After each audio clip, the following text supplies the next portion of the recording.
Okay, just a little bit. First time I went to Mysore, Guruji didn't have a lot of Western students. He still had quite a few Indian students, and the Indian students had the coveted early class time of 4:30. I can never understand why that was such a coveted starting time.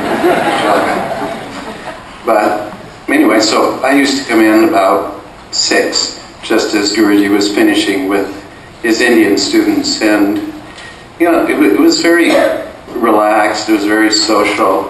There was a lot of conversation. There was a lot of laughter. There was, you know, a little bit of sloppy yoga and labored breathing going on.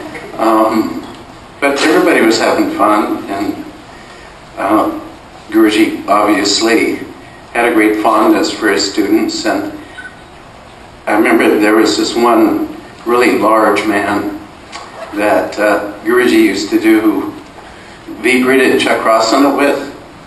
If you're not familiar with that, sometimes called TikToks. You know, like handstand, back bend, flipping back over. This guy was probably easily 250 pounds.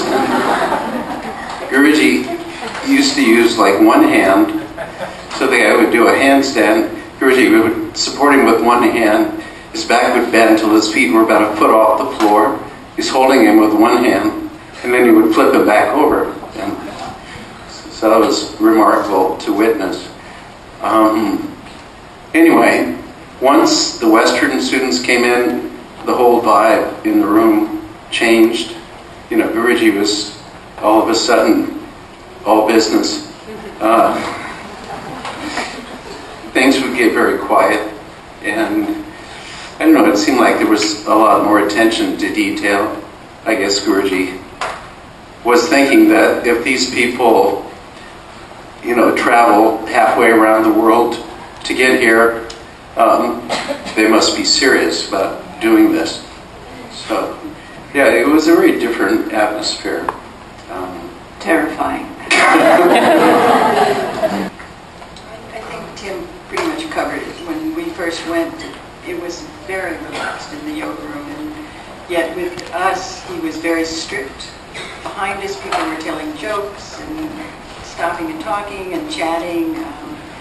Definitely what you would call sloppy. They weren't doing, it didn't seem they were doing the same system that he was teaching us sometimes, because it was much more loosely formed.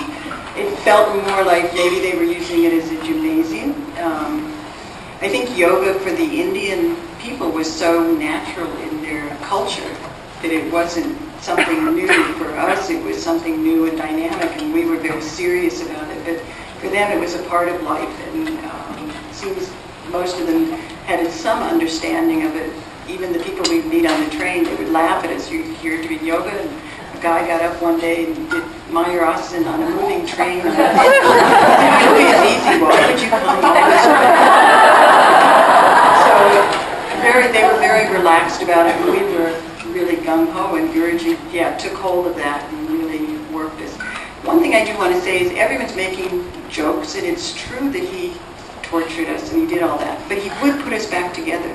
If you stayed there, if you went back the next day, he would put you back together. And that's really, you know, for people who maybe are listening in here, they might think that we really were crazy. But it wasn't like that, where he always gave you the promise that he was going to improve your life, not destroy it. And we all felt that. That's why we kept going, and that's why we allowed him to take us apart, and we would crawl home.